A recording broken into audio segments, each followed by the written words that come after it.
واتقوا الله الذي تساءلون به والارحام ان الله كان عليكم رقيبا يا ايها الذين امنوا اتقوا الله وقولوا قولا سديدا يصلح لكم اعمالكم ويغفر لكم ذنوبكم ومن يطع الله ورسوله فقد فاز فوزا عظيما اما بعد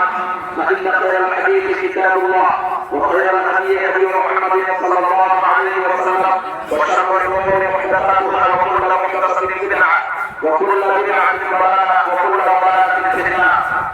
اما اعوذ بالله من الشيطان الرجيم فصل لربك وانحر وقال الله تعالى لئن الله غفور ورحمه بالمعروف ولن ينالوا التقوى منكم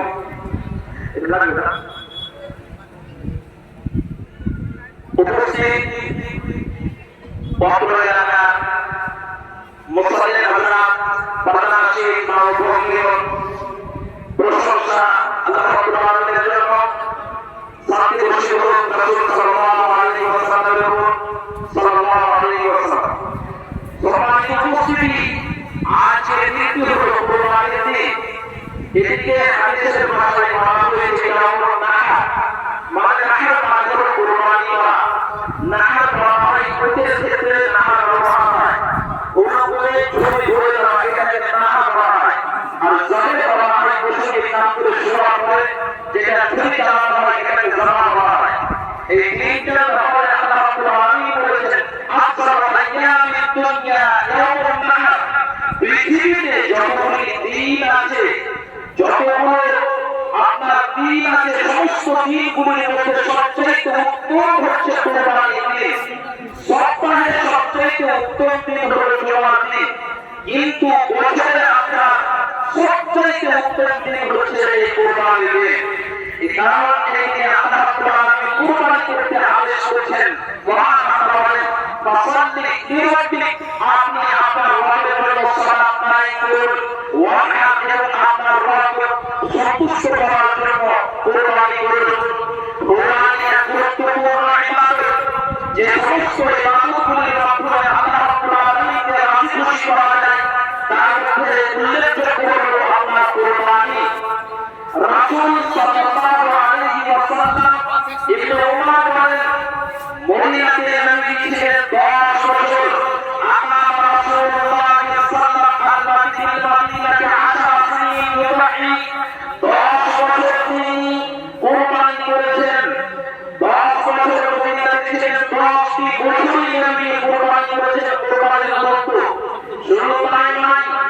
জাবের রাদিয়াল্লাহু তাআলা আনহু বলেন রাসূল সাল্লাল্লাহু আলাইহি ওয়াসাল্লাম জীবনে একবার হজ করেছেন, উমরা করেছেন 4 বার। বিদায় হয় আল্লাহর নবীর যেটা শেষ জীবনের হজ, ওই বিদায় হয় নবী নাহা ফাতাওয়া ওয়া সিদ্দিক 33টি কুরবানি নিজের হাতে করেছেন এবং বাকি 37টি আল্লাহ রাব্বুল আলামিনের নবী আলীকে নিয়েছেন, জামাইকে নিলেন। ওয়া আমারু আলিয়ান আন ইউরাহিয়া আল-বাকিয়া, বাকি 37টি কুরবানি করতে আলীকে বলেন। বুঝা যাচ্ছে কুরবানির গুরুত্ব অপরিসীম। আজকে আল্লাহ রাব্বুল আলামিনের মানুষ আমল সন্তানেরা যে আমলগুলো করবে, সবচেয়ে উত্তম কাজ হলো আপনার কোন কোরবানি করা, কোন কোরবানি করা, কোন কোরবানি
কয়েকটি কথা বলে যাচ্ছে তা হলো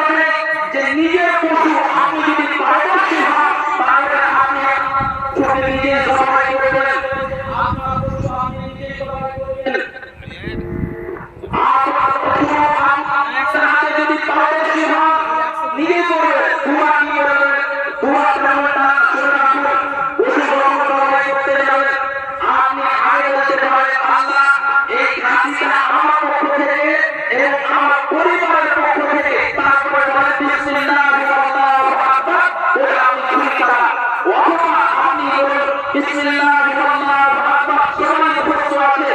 আপনি বলেন আল্লাহ আমার পক্ষ থেকে এবং আমার পরিবারের পক্ষ থেকে এটাকে গ্রহণ করো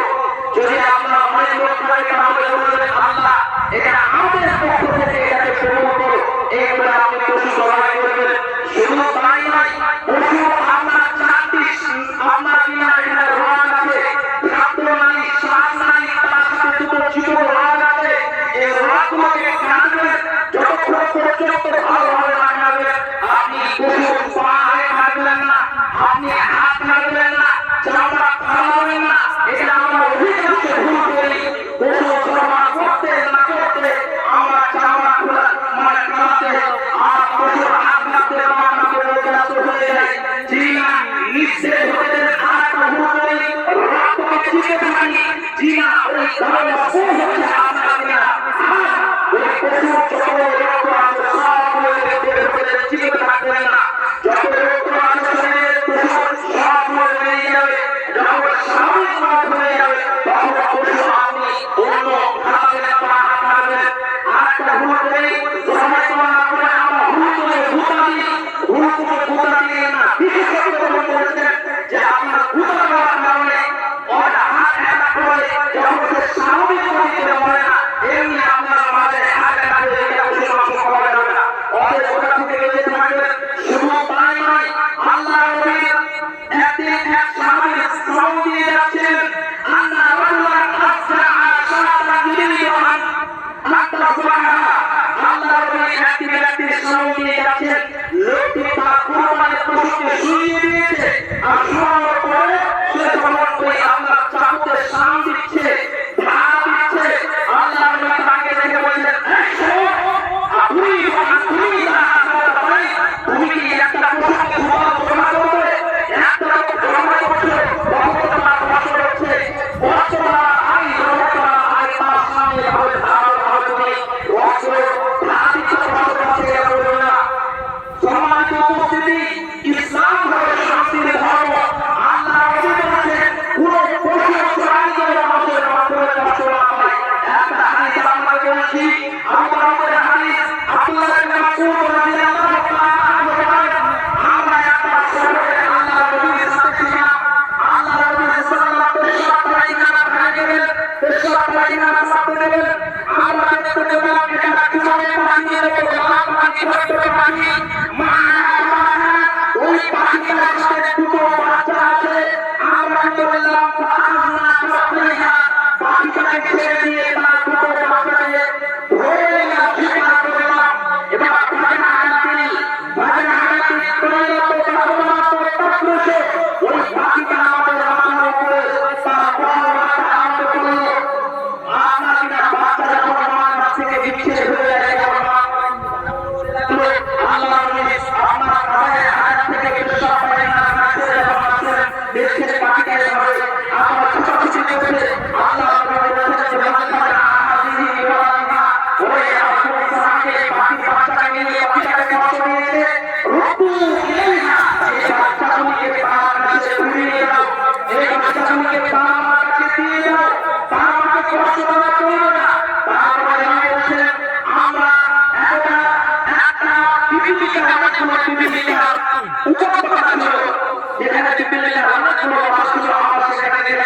সেখানে যাওয়ার পরে কি করলাম আমরা ওই বিপিলিকার বাসগুলোকে আগুন দিয়ে পুড়িয়ে ছারখার করে দিলাম আল্লাহ বলেছেন এরা কি করেছে সাহাবারা বলেছেন আমরা বললাম আল্লাহ বলেছেন যে লা ইয়ামানি আপনি হাজরা বিল্লাহ ইল্লা রাব্বুনা পুরো জন্য এটা সহজ নয় উচিত নয় জায়েজ নয় যে কোন আল্লাহ তাআলা ব্যক্তিকে পশুকে প্রাণীকে আমাদের শাস্তি দিবে